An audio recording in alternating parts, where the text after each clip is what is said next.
She's the friend who'll show up with coffee or wine when you need it most. But probably wine. Good vibes are on the way. Welcome to Erin O'Malley's Feel Good Frequency. Hi, welcome back to Erin O'Malley's Feel Good Frequency. I'm Erin. It's great to have you here. Appreciate your time today. I got to chat with a wonderful human. Her name is Danielle, and 18 years ago, she created something called One Simple Wish. And if you've never heard of this nonprofit, you should, because it is making such a difference for so many people in the foster care system and those who have been part of it at some point by granting a wish. You know, you think of the basics. Yes, they are given the basics, but this is something a little bit above and beyond. These wishes make such a difference, and I know that people that are granted them will never forget this kindness. I don't think you will either. I am so honored to be joined today by an incredible woman who started an organization that has absolutely been booming called One Simple Wish. And this is its founder, Danielle Glito. Hello, welcome. Thank you so much. It's so nice to meet you in person. It's so nice to meet you too. I am blown away by all of what you have done and created.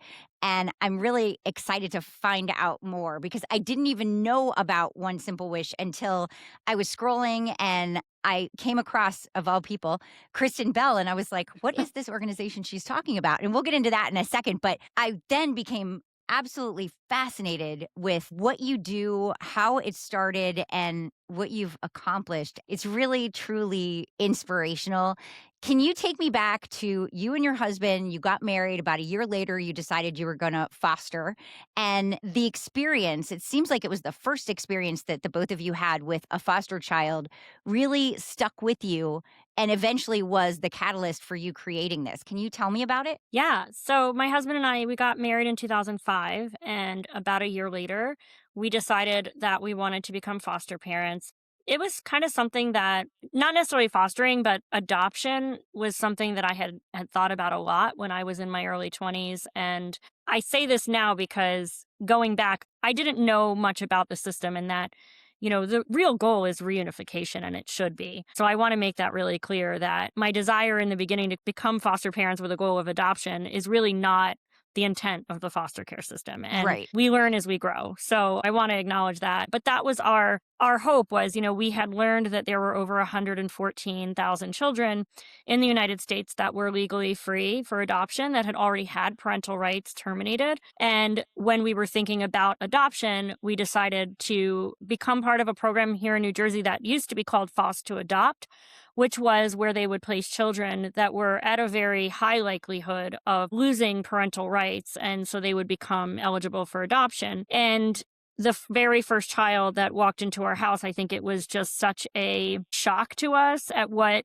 that experience was like. He came in this oversized coat, handed to us by a social worker who was actually just a transport worker. It wasn't his caseworker. And we were given like a bag of mismatched stuff and a folder of paperwork. I think there might have been like a $70 check in there. And they were like, you know, the caseworker will be in touch with you. And that alone was like pretty jarring that it was such a sudden like, oh, hey, we were licensed. This was before we even got our physical license. Like we were licensed verbally, I think the day before. And then like the next day someone called and was like, can you take this child? That really shows you how many kids need that. The Yes. fact that you were right immediately called upon. Yes. And they and he had siblings. So it was a very sad situation. So he was 18 months old.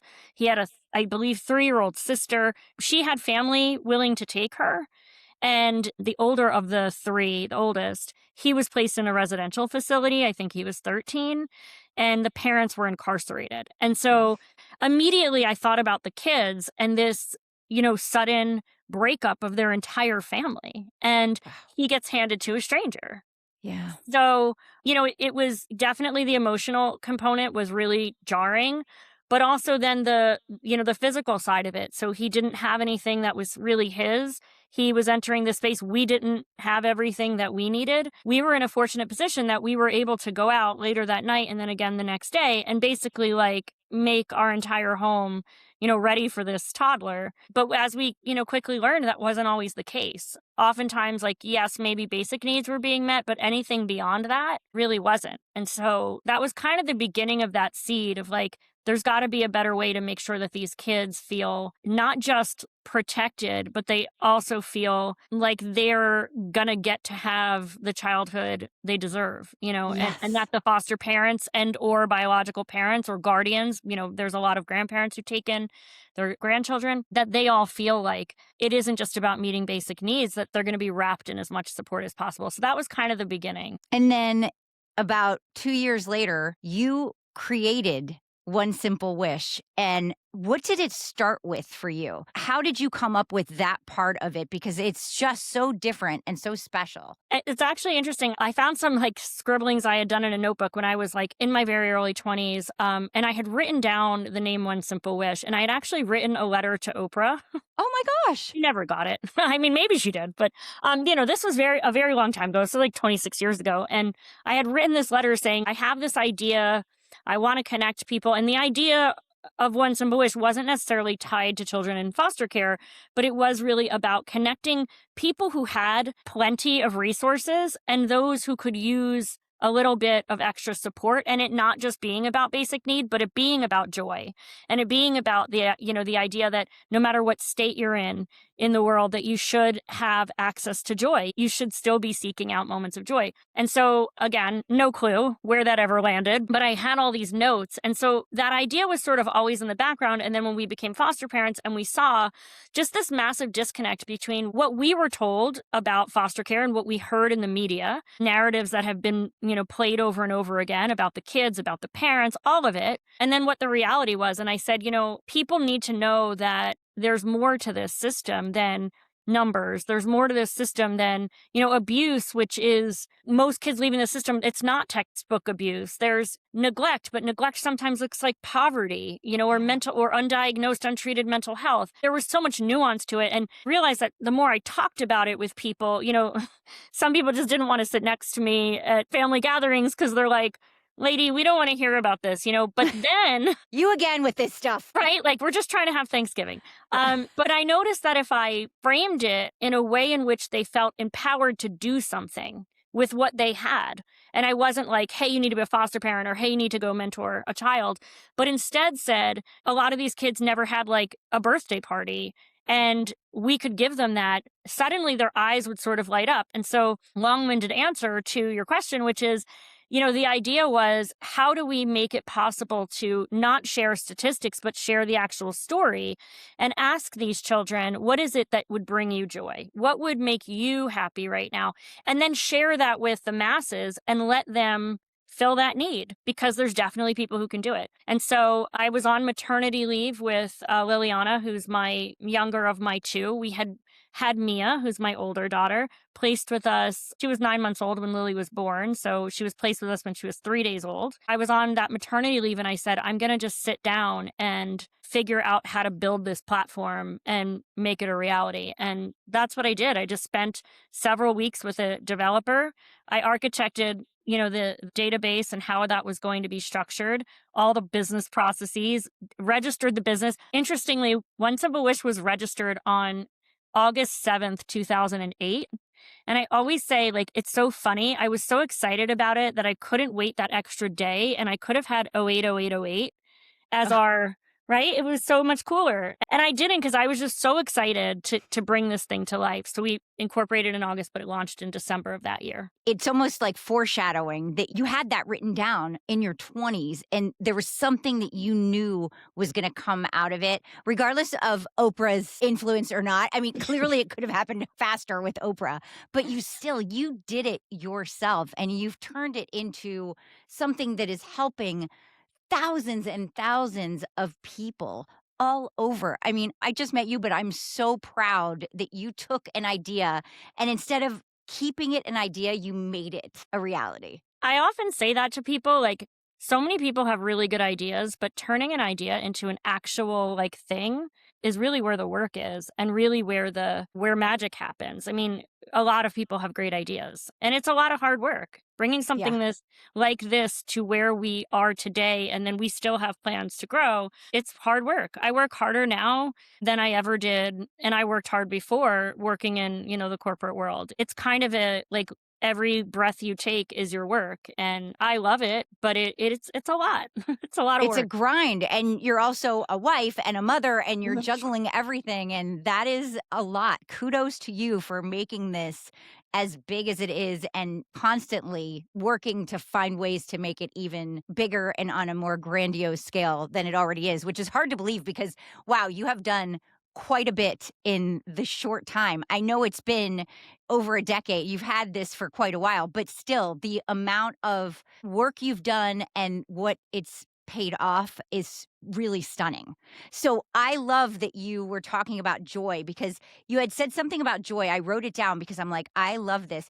Joy is a basic need because so many people in foster care, they have their basic needs taken care of, but you said joy should be one of them. I don't think it's fair to say like we've done our job as a system or a society because a child has a roof over their head and they have, food on the table and they're getting their medical needs met. I think that, we all know life is so much more than that. And Mm, this is their childhood. They're living in this world, seeing their friends experience things, getting to be a part of things. They deserve that same experience. And they are in this situation through absolutely no fault of their own. right. So, to say that there's not a need for them to be able to smile, make really joyful, interesting, fun, unique memories, I think it's our responsibility as a society to make sure that we are telling them they also deserve that. It's not just about you get what you get and you don't get upset. Right. What you truly want really does matter. And it makes people feel seen. And it's going to matter the rest of their lives. That's the other thing that I think is so powerful about what you're doing and how you're doing it is that these are things they're never going to forget. Do you remember the first wish, what the first wish that you granted was? I remember one of them. I remember that we had a wish it was a family member raising a child, and this kid was really struggling with school because he needed a new pair of eyeglasses. Mhm. And they were struggling because with insurance, they really only could get glasses once a year. And so Right. they had broken and like broken beyond repair. And that's all that they wanted. Like this kid loved school and like Oh, wanted to be able to participate again. And so it came to us through one of our community partners. So we intake wishes through social service agencies. That's kind of our way of making sure other needs are being met to the family or the individual. And so that wish came in, and I remember like we actually got a picture, and I still have that picture of the family member and the young boy together with his new glasses and just like this beaming smile and thinking like it seems like something a lot of people would probably take for granted, yeah. that ability to just go get another pair. And it was such a big deal to them. And it was very cool. I love that you still have the picture. Yeah, we had somebody who wanted scuba diving lessons. And Oh, I thought that was super cool. It was a young teen, and we actually were able to connect with a local company here in New Jersey, and they made the whole thing happen. Not only did they help with the lessons, but they gave us a deal on the gear and all that. And I thought that was really cool because that was one of those wishes that was like, this is why it's important to ask people yes. what they want and what will bring them joy instead of like, here's free stuff. Just be happy you got it. Which is probably something that they're kind of used to. Yes. If they're going to get something, it's something that is just a generic, like, hey, somebody donated all this, which while that's lovely, who would have thought of scuba lessons if that person didn't reach out? Yeah, there's a lot of that. A while back, we had been talking about doing like some kind of a advertising campaign, and we wanted it to be like placed in a restaurant where a waiter comes over to you and says, "What can I get for you?" And you say, "Oh, I'm really craving pizza." And they say, "Oh, well, we just have hamburgers." And you're like, "Oh, okay, well, I'd like a pizza." And they're like, "All right, I'll get you a hamburger." Yeah. That feeling of just like what's coming out of your mouth means absolutely nothing to, to the person who is asking. So do you really want to know what I want, or do you want to tell me what you think I should want? What a great way to explain that. Yeah. And that happens a lot to the kids moving through the system. A lot of it is just presented to them as this is what you're getting. And then there's an expectation that they will display immense gratitude. Yeah. And, that's another thing. And I think we're seeing that a lot with social media is this, performative charity, which, on the one hand, I love a feel good story as much as the next person. On the other hand, it does somewhat diminish the work that those of us in this industry are really doing, and that we're not doing it to capture a moment to get a lot of views on social media so that we can make money. Right. And I think that that's happening a little bit too much now. So again, it's like people shouldn't have to perform for you. Of course not. And I think it's really important too that you said from the very beginning what you realized about doing this is that it's the real stories behind the statistic that create connection. Yeah, I mean, it's very hard to wrap your head around a number Mhm. and to care deeply about a number. And it can also feel very overwhelming. I mean, if I come to you and I say there's 7,000 kids in this one state alone that are moving through the child welfare system for one reason or another. So imagine like, okay, well, where do I start, right? Like, I think people, it's the same with ideas. When, you mentioned before, like, and I said a lot of people can have ideas, but the getting started and the keeping going piece, getting that momentum, like that can be the more difficult part. So if I tell you there is this massive amount of people in need of help, it can be incredibly hard to just get started. And so the idea was, let's break this down into one simple request that you don't have to do everything, but you can do this one thing. And this one thing, we're going to tell you exactly what this individual wants and why. It's not just also a blanket ask for your money and then us saying like, hope it goes to where you want it. Like you're actually telling us where you want it to go.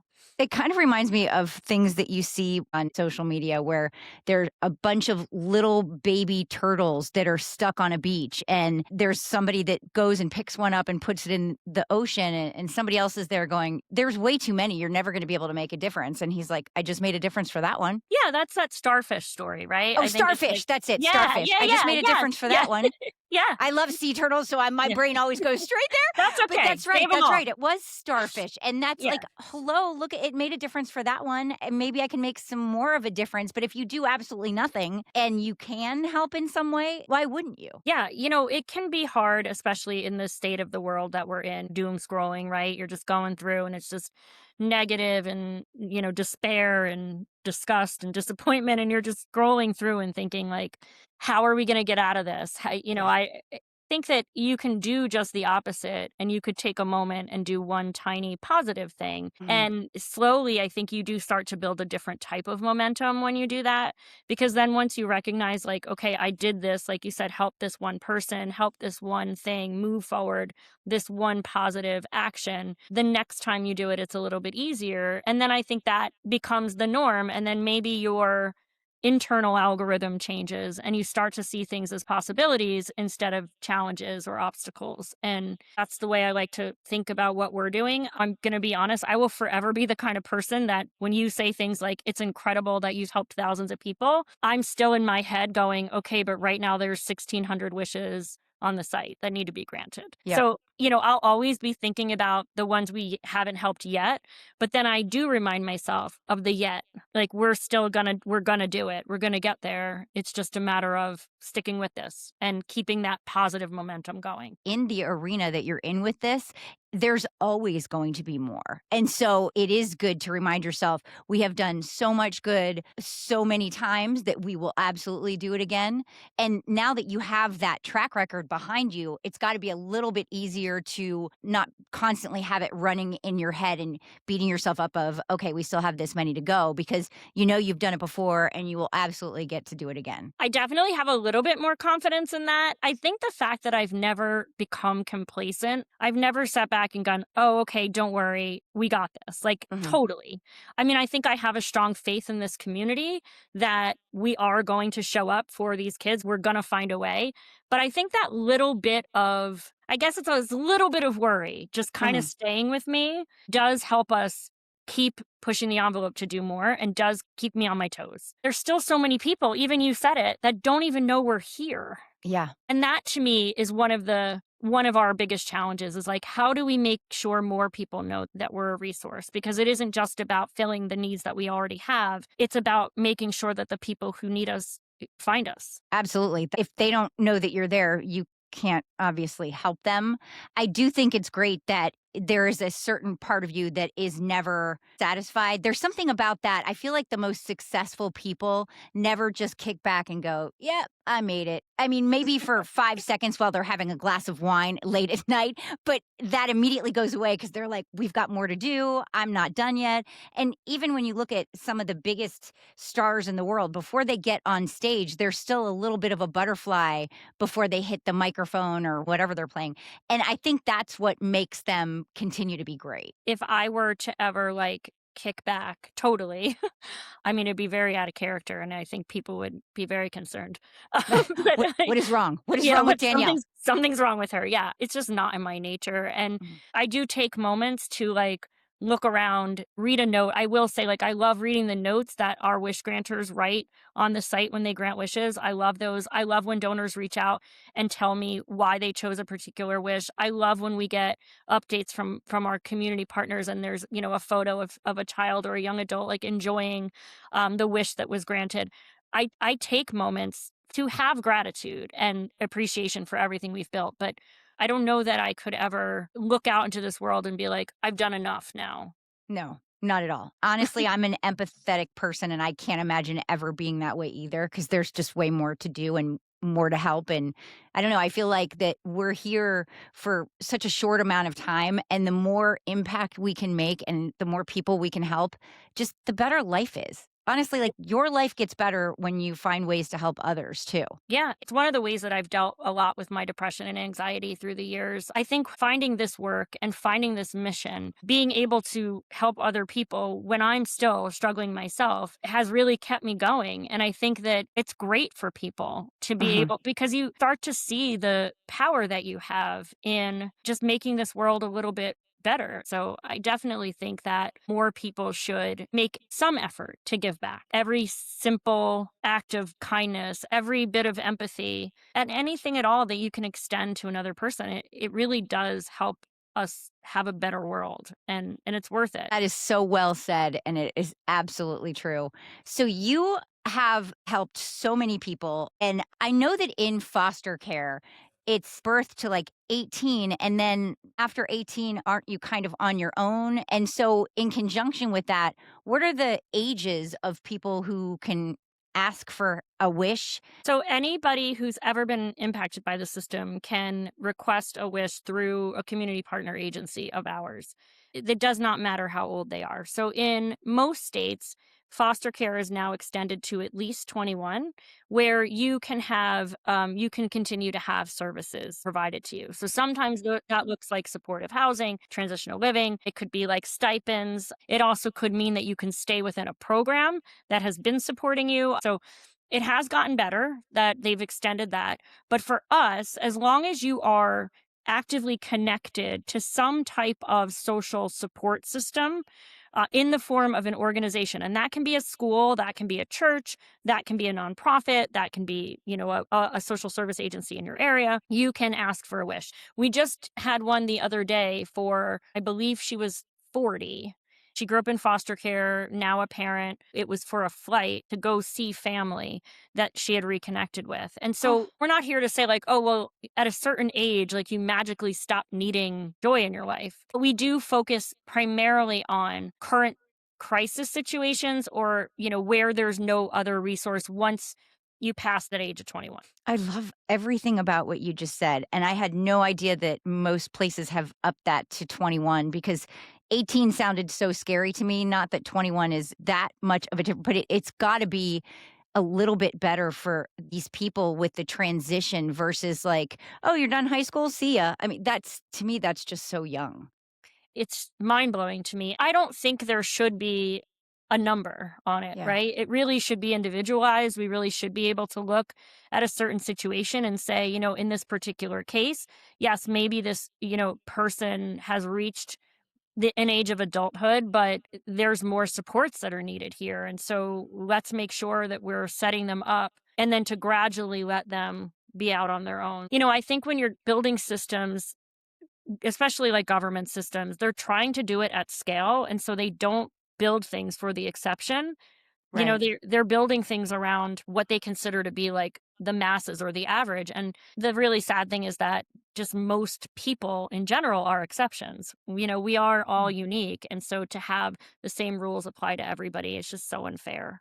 It's so unfair. And I think that that makes your organization so much more important. And I know that you're never going to be satisfied with the numbers as they are, but going to the website and really seeing the impact that One Simple Wish has made really blew me away. In case you haven't soaked it up recently, over 350,000 wishes granted, over $30 million raised, and more than 26,000 people have become wish granters. That's beautiful, Danielle. Yeah, it's pretty incredible. In the very early days, everyone who granted a wish was somebody I knew.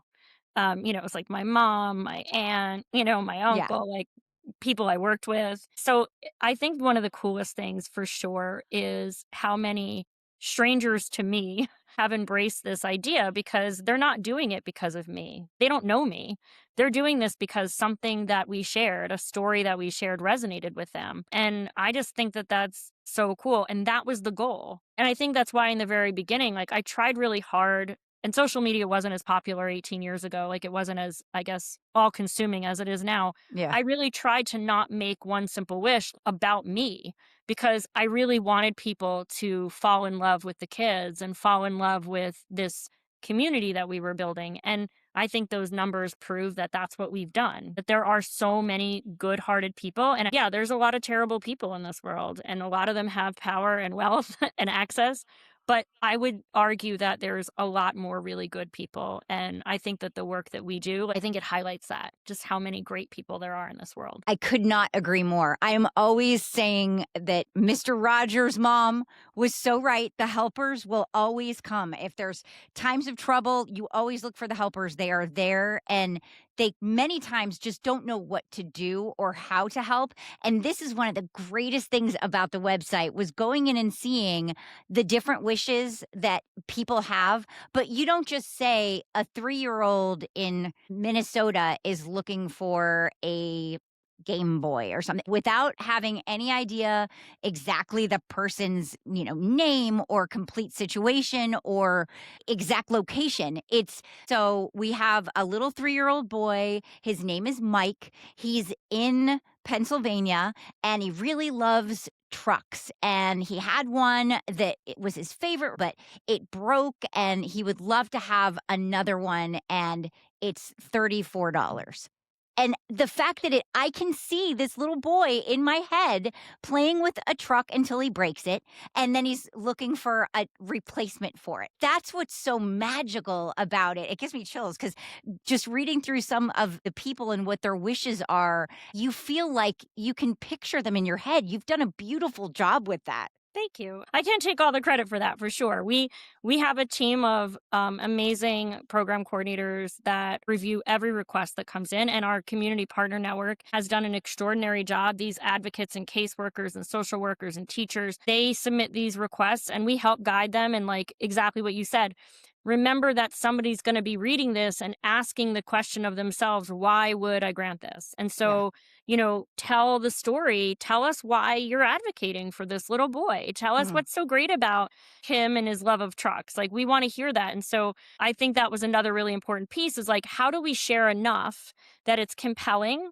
and you want to help, but not too much where it becomes invasive? Sure. Or we start to re-victimize people who have been through enough. So, Mhm. we're always cautious of that line. You've walked that line beautifully because in none of the ones I read did any of it feel like pity or there are no like poor me story. It's nothing like that. It's real stories of real people and why they're looking for whatever they're looking for. It's a complete story that has a wish attached to it. Exactly. It's when you come to our site, you will find stories. You have to kind of dig around for the stats. I tell people, even if you come to the site and you read a story and it's a wish you can't grant, whether it's too much or, you're just not in a position right now, sharing those stories helps just as much. because you never know when you share that story who's going to see it and then be able to help. Sharing is absolutely such an important point. And I saw as well that if there's maybe something bigger that you couldn't afford, whatever you can afford toward a bigger gift is awesome too. At the end of every single week, our team gets together and we look at the wishes that have been waiting the longest, wishes that are time sensitive, so that meaning like they're needed relatively soon, and also wishes like things that are over $400. And we take the general funds that were raised and we apply it to granting those wishes as an organization. So with general donations last year, or this fiscal year, I should say, I believe that we took over $250,000 of general donations and applied it back to granting wishes. That was something I was going to ask you about is when you have them up there, if a wish doesn't get granted by somebody, do you take general funds to grant that wish? And you just explained that. That's terrific. Yes, I know it's a wish, and so it's not a guarantee. And in the very beginning, it used to be that we would tell our partners, when you submit a wish, we have up to a year to grant it. And that blows my mind now because wishes are sometimes granted in a day. Sometimes they're granted, I'd say the average is 14 days. So to imagine that it used to be, well, we need a year is pretty incredible. How many people do you have on your team? You would think it's 1 million, but it's pretty small. I think now we just made 2 offers to 2 new part-timers. So with them, I think we'll be up to 10. So it's 4 part-time people and 6 full-time people. And that's overseeing, this year we granted 30,000 wishes. Jeez. So wow. I say all the time, I think we've had some calls lately with some bigger government programs. We don't take government money and we don't want it. And I'm I think sometimes we scare them because of what we're able to do with such limited financial and human resources because we're efficient and smart and we utilize technology. I think it scares them. I was going to say, is there any way you could help them? We try. We try. One of my bigger goals and, more recent passions has been trying to get, especially here, because we're based in New Jersey, even though we serve nationwide, is trying to get our government here in New Jersey to listen to us and the way that we're doing things because it works. It's efficient, it's cost effective, and it also listens to people. It's also incredibly responsive and it's transparent. We've started making very small inroads. We did have a call with our governor's office a couple weeks ago, but I think that there's far too many tools now for us as a society to be okay with, well, some people are going to fall through the cracks. That shouldn't be. No, you are so right. That should never happen. Yes. And so I think that getting them to listen to us, and we don't want their money, but we do want them to listen to us because I think what we're doing is working, it's empowering, and it also is educating. I'm cautiously optimistic that we're starting to move that needle. Well, good. They need all the help they can get, and I so hope they keep listening to you because they need to. One of my favorite parts, and I swear I won't take up too much more of your time, but one of my favorite parts about the website, and if you haven't gone on it and you're listening or you're watching, in the very beginning, here's categories of wishes for you. Under $100, longest waiting wishes, time sensitive, birthday, education and employment, and essentials. And that's such a smart way to do it. Of course, the first thing I went to was longest waiting. And the longest waiting one was 41 days. So, girl, you're doing great. Holy cow, that's barely over a month. I think a lot of people gravitate towards longest waiting, which is nice because then we don't have longest waiting because people give to that. I'd love to see everything within 30 days. That's kind of my, that's my hope. I think there was only 1 or 2. And the one that I remembered was, I think, a PlayStation 5 or something. Those it's $500. Yes. What waits the longest is anything over $300 and big technology items. So PlayStations. But, I have to remind people, that's what these kids want. That's what kids want. Forget these kids. Kids want that. We do meet as a team. We do make sure that we're addressing those with general donations. I can't believe you try to keep it under. I think it's a beautiful goal to keep it under 30 days. But remember, it used to be a year. I know. I mean, that's huge difference. I read something the other day that said, you're never going to be satisfied if you keep moving the goalpost. And I was like, that's kind of me. And I just do keep moving the goalpost. It's I'll be okay when we get here. And then I'm like, I get there. And then you're like, well, what about getting here? Yeah. I can make it better. I can make it this. I can make it that. Yeah. I get it. So, I mean, listen, some of that is certainly some more inner work that I need to do because that's not the healthiest approach all the time. But I also, like we said before, I think it's important to stay vigilant because there's still so many people who don't know that we are a resource. And it really is heartbreaking to me when we do a lot here in New Jersey and some of the housing communities. And I walk in and I'm talking to a mom and she's like, been trying so hard to save up and like get this kid's shoes for a sport that they're playing. And I'm like, we can do that right now. And so the fact that they didn't know we're a resource for that, it's frustrating. 'Cause, like, how did they not know this?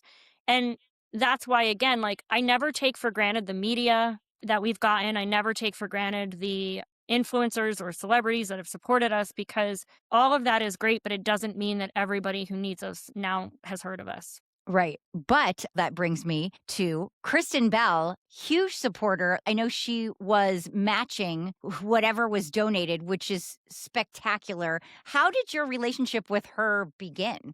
I wish I could say we had a relationship. I mean, maybe I will say that because I mean, we've definitely communicated over the years. So many years ago, I want to say it was like 8 years ago, a wish was granted on the site and I saw the name and I thought, is it possible that this is like Kristen Bell? The Kristen Bell? Right. And I won't give away too many details because obviously that's like personal stuff, Yeah. but what was, kind of in that transaction, I was like, it could be. And so I said, you know what? I'm just going to email this person and ask. And she wrote me back like I think that night and was like, Wow.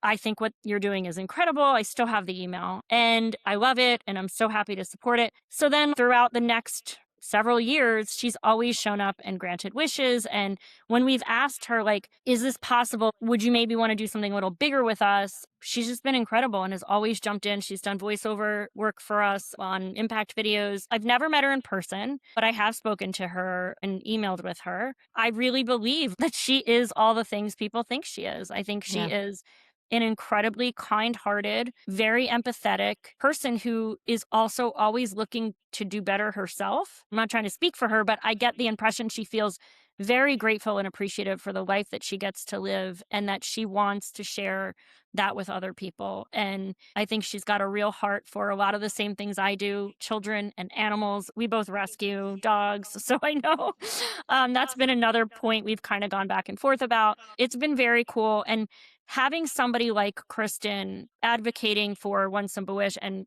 sharing about us, even oftentimes when we don't even ask, she just does it, I think is great because I don't think that she's just like a persona. No, not at all. This is like who she is. And I think over the years has proven that over and over again. So it's nice to have her voice talking about us and our mission. And it's very cool. It's one of the things people find like the coolest about what we do. They're like, do you hang out with Kristen Bell? And are you kidding me? I wish. Did you just go to brunch with her this morning before we started All the chatting? time. We're just always hanging together. But, I love talking about the work that we do and why it's important. And I'm so thankful to you for asking me to join you and talk about this because I do think that we do need more conversations around not just very sad, dark stuff, but then what can we do about it?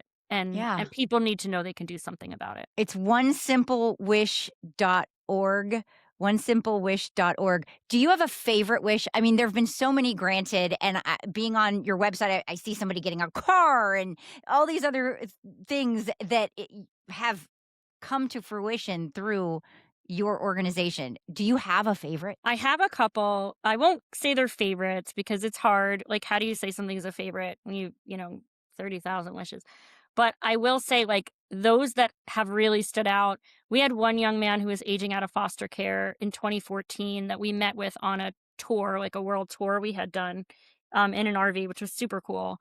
And he had a wish for Yankees tickets. He lived in Rhode Island. This is the cool part. So lived in Rhode Island, grew up in Rhode Island, should by all accounts be a Red Sox Be a fan. Boston fan, yeah. Right. And so I'm a big Yankees fan. So when he told me that, I was like, oh my God, you're so cool. And he was like such an unapologetic Yankees, like loved the Yankees, loved Derek Jeter. And he made this wish for Yankees tickets, which ended up getting granted. And I had a friend out here in Jersey that when I got back, I was like told the story to. And one of her friends had a very, and I won't like give him away because I don't want people to bother him, but her husband was incredibly high up in Major League Baseball. And she's like, let me just run it by him. So when Jacob came to New Jersey and we got him to come here with his caseworker, we actually got to bring him onto the field during batting practice and he got to meet Derek Jeter. Okay, I have chills. Oh my gosh. And I think that was by far one of the most memorable things. And I was with him. And so one of the stipulations was Derek Jeter did not want any media because he does things like this and does not do them for media attention. He was, again, like one of these people where like, I've loved Derek Jeter a very long time. You see him in the public eye and you think, I hope he's the person that he seems to be. And he absolutely was. He spent like 10 minutes talking to Jacob about what he wanted to be, where he lived, praised him for being a Yankees fan in a Boston territory. That is praise because it's dangerous. And then handed him his batting gloves and his bat. Oh my And God. when Jacob got back to the stands and we all took our seats, people had seen this exchange on the field. And so he was like a celebrity in the stands. And I thought that was one of the most beautiful things because he was just soaking in all this attention and love. And he was posing with the bat with people and selfies. It was very cool. So that's by far one of the most memorable ones. You could tell he was never going to forget that moment. Oh my gosh, I'll never forget hearing about it. My mouth just dropped open. I have tears in my eyes. That is stunning. Yeah, it was very cool. We've gotten to do a lot of very beautiful things. And the car giveaway we did in November of 2022, we gave away 9 cars. We surprised young people who had aged out of foster care. We flew them all to New York. We did a session with them during the day on different ways in which we can improve our platform. We talked to them about system entry and exit. We talked about wraparound resources. And at the end, we had this dinner. And at the dinner, they all got this little box and we told them, it was just a little keepsake for coming to visit us in New York. And when they opened it, it had a car key in it. Oh my God. It was beautiful. It was really beautiful. God. So that was definitely one of the pause moments of my life where I was like, we just got to do something like this for people who truly deserve it. And it wasn't a gimmick. Right. These individuals had been nominated by their caseworkers privately, and their stories had been told to us and reviewed by an independent group of people here. And this was really going to be life-changing for them. And it was very cool. So we've had a lot of really wonderful things that we've been able to do. And like I said, every time I talk about them, my mind just goes, okay, what's the next thing we're going to do? Of course. But you do realize that you became your own version of Oprah, except instead of you get a car, cars. you get a car, and then everybody's bitching on the sidelines going, wait, I have to pay taxes on this. You did something so outrageously incredible where not only did they get a car, but they also got insurance covered for a year and gas covered for a year. Yes, it was important that we didn't hand somebody a burden. Right. We directly purchased the vehicle, so there wasn't a gift involved, so they didn't have to pay taxes. We had a lot of attorneys and accountants and everything involved so that this could truly be a gift or an opportunity, I should say, and not a gift, and not place an unnecessary burden. The gas and insurance were done on a monthly basis, direct to the providers. So yeah, we were really thoughtful. You are doing a great job. Thank you. I can't wait to hear what is coming down the pike next, because I know you said you have even bigger plans. So yes, we do. And I'm very excited. And I will just hint that it will definitely include animals. So we see a huge crossover between the people who want to help kids and who want to help animals. And we have a massive shelter crisis right now in our country. And a lot of the work that we're sort of building behind the scenes is related to helping both together. Oh, I love this. Oh my gosh, I can't wait to hear more. That is fabulous. I will keep checking to see what that is, because that's exciting. Thank you so much for your time. You are really making the world a better place, and I so appreciate it. Thank you. Thanks so much for having me. I really appreciate it. Thank you so much, Danielle. I love what you are doing and what you have been doing for the last 18 years, making a huge difference. And it all started, like she said, with an idea that she pushed into being a reality. We all, I think, have ideas in our lives of something that could be great or make somebody else's life better. But it seems overwhelming when you look at, like she was saying, the numbers. 7,000 kids need so much right now. Well, when you look at anything that way, it's like, whew, I can't handle that. That is way too much. That's way too overwhelming. But you break it down to, I heard about this child that's really needing that. Okay, well, that's one person. I can handle that. And then she just started doing more and more research to figure out how to make it a nonprofit and how to really bring an idea to life. And boy, did she do it. And she continues to do it. Biggest thing is, and we talked for quite a while after the interview, is that she wants people to know that One Simple Wish wants to help, but they can't help if you've never heard of them. So please share this episode, share that information. It's onesimplewish.org. Maybe you know somebody who is in the foster system or just getting out and could really use something, a wish, as we say. Please reach out because that's what they're there for. And she really wants to help as many people as she possibly can. If you are making the world a better place or you know somebody who is, the smallest thing, maybe something like a big nonprofit, whatever it is, I want to chat with you. AaronO'Malley'sfrequency.com is my website. You can go there, email me. I'll get right back to you. AaronO'Malley'sfrequency.com. Have a great rest of your week. Bye.